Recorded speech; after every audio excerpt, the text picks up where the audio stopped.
function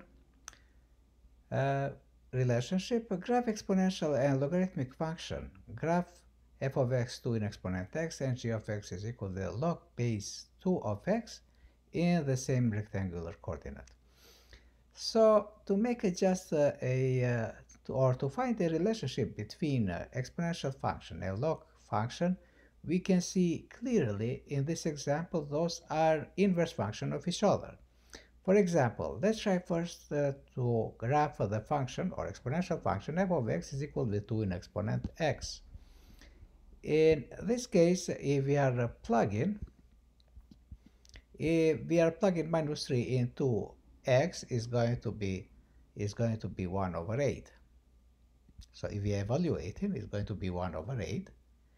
And minus 2 in 2 instead of the x we are plugging in, so is going to be 1 over 4. And minus 1 is going to be 1 over 2.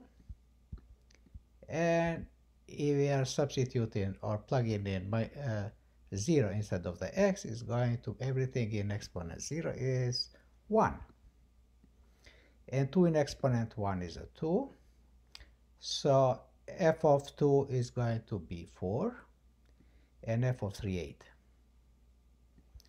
Now, how we can find the value of f of x log 2 base x?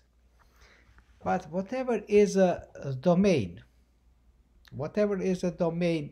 in the exponential function 2 of x is going to be the codomain or the range in the logarithmic function. So we already see here the f of or g of 1 over 8 log 2 in exponent 8 is going to be minus 3.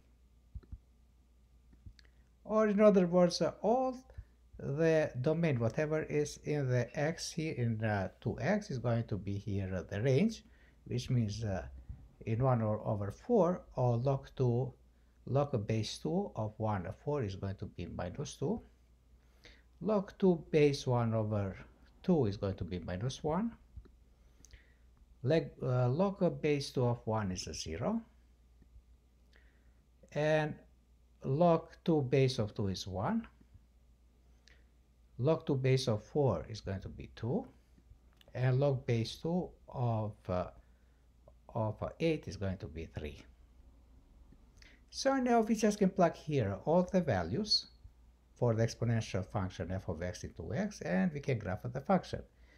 But this function here is going to intercept in 1, and this function is going to be approximately, the graph of this function approximately is going to be as follows here. And now let's take and let's write here f of x. So this function was f of x is equal to the or exponential function 2 in exponent x. Now let's try to graph with a different color the other function. Okay. So now the same thing, we are plugging all the values of the log base 2 of x is going approximately this function to be this way. And the x-intercept is going to be here 1. But because this is an inverse function, so it's going to be all the function log base 2 of x is going to be symmetric with respect to y is equal to the x. And this function g of x we can write as follows: g of x is equal to the log base 2 of x. So we interpret it here this graphically, and we interpret it here by doing the tables, so those functions are inverse of each other.